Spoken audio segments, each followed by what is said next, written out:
మా మీడియా మిత్రులందరికీ నమస్కారం. 2024లో ప్రజా కోర్టులో తీర్పు వచ్చింది. ఎన్డీఏకి ఎప్పుడు లేని విధంగా ఆంధ్ర రాష్ట్ర ప్రజలు తీర్పు ఇచ్చారు. ప్రభుత్వం ఏర్పడింది. ఇంకా కోర్టులోనే తీర్పు రావాల్సిన అవసరం ఉంది. గతంలో వైకాపా పార్టీ అధికారంలోకి వచ్చిన మొదటి 6 నెలల్లోనే నా పైన విశాఖపట్నం ఎడిషన్ లో దుష్ప్రచారం చేస్తూ ఒక ఆర్టికల్ రాయడం జరిగింది. దాంట్లో భాగంగా ప్రత్యేకంగా నేను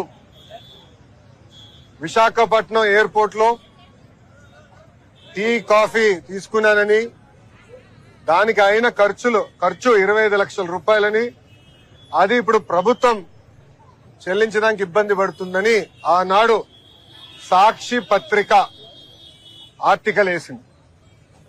అందరు తెలిసిన విషయమే. సాక్షి పత్రికలో ఇన్వెస్ట్మెంట్ మొత్తం వైఎస్ కుటుంబాన్ని, ప్రత్యేకంగా ఆనాటి ముఖ్యమంత్రి వైఎస్ జగన్మోహన్ రెడ్డి గారు, ఆయన సతీమణి వైఎస్ భారతిరెడ్డి గారు పెట్టుబడి ఉంది. అదే సందర్భంలో ఢిల్లీలో ఉన్న ద వీక్ అనేది వీక్లీ మ్యాగజైన్ కూడా ఆ కథనాన్ని వేయడం జరిగింది. ఇమ్మీడియట్ గా నేను సాక్షికి అటు వీక్ కూడా లీగల్ నోటీస్ పంపిస్తాం జరిగింది. ఆధారాలతో సహా వాళ్ళ ముందర పెట్టాను. ఏ రోజైతే బిల్స్ జనరేట్ అయినాయో ఆ 26 రోజుల్లో కేవలం ఒకే ఒక రోజు నేను విశాఖపట్నంలో ఉన్నాను అని స్పష్టంగా చెప్తాం జరిగింది. అది తెలుసుకున్న తర్వాత వీక్ మ్యాగజైన్ రిజైండర్ పబ్లిష్ చేసి తప్పుడు రిపోర్టింగ్ చేశాము, ఆధారాలు మాకు ఇచ్చారు, తప్పు జరిగింది అని వాళ్ళు ఒప్పుకున్నారు. కానీ సాక్షి ఒప్పుకోలేదు. అందుకే నేను ఆనాడు 75 కోట్ల రూపాయలకి డిఫమేషన్ సూట్ వేశాను. దాంట్లో భాగంగా 75 లక్షల రూపాయలు నేను కోర్టుకు కూడా ఫీ రూపంలో చెల్లిస్తాం జరిగింది. ప్రజలందరూ తెలుసు, తెలుగుదేశం పార్టీకి అధికారం కొత్త కాదు.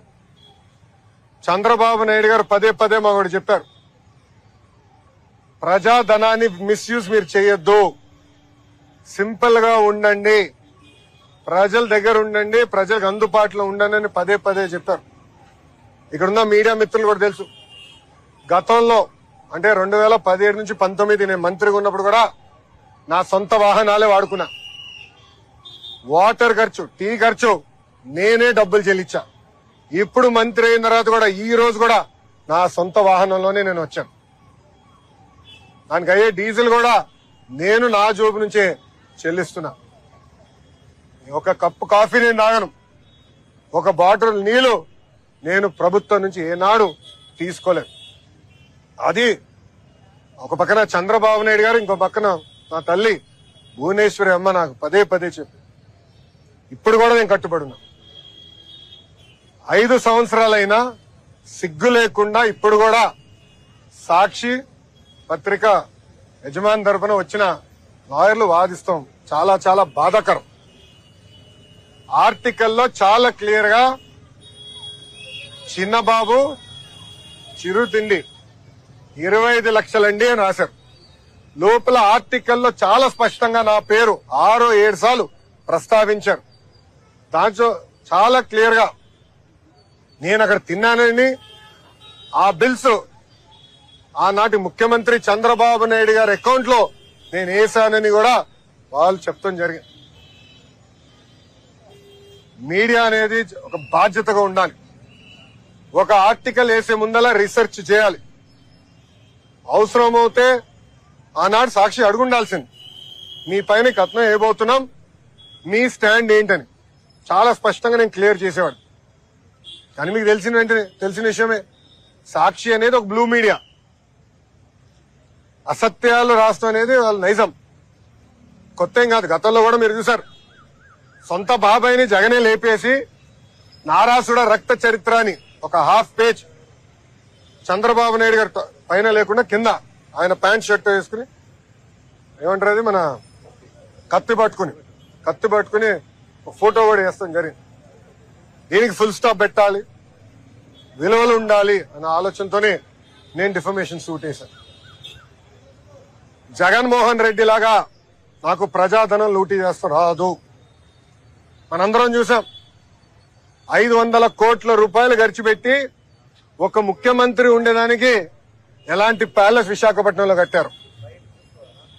అంతేకాకుండా అక్కడ ఎన్వైరన్మెంట్ కి ఇబ్బంది క్రియేట్ చేశారని కేంద్ర ప్రభుత్వం అదనంగా ఇంకో 200 కోట్ల రూపాయలు పెనాల్టీ వేసింది. అంటే 700 కోట్ల రూపాయలు ఒక్క వ్యక్తి బతికేదానికి ఖర్చు పెట్టారు. మనం చూసాం, సర్వే రాళ్ళ పైన కూడా ఆయన మొహం వేసుకునేదానికి సుమారుగా 500 కోట్ల రూపాయలు ఖర్చు పెడతాం. 900 కోట్ల రూపాయలు ఇలా అడ్డగోలుగా సైకో ఫ్యాన్సీ అనండి, సొంతం కోసం అనండి, ప్రజాధనాన్ని ఆనాడు లూటీ చేశారు, ఖర్చు పెట్టారు. అది నాడు నేడు ఎప్పుడు తెలుగుదేశం పార్టీ చేయదు. ప్రజలకి మేము సమాధానం చెప్పాల్సిన బాధ్యత మా పైన ఉంటుంది. అందుకే ఒక క్రమశిక్షణ, ఒక పట్టుదలతో మేము ఆనాడు పనిచేశాం.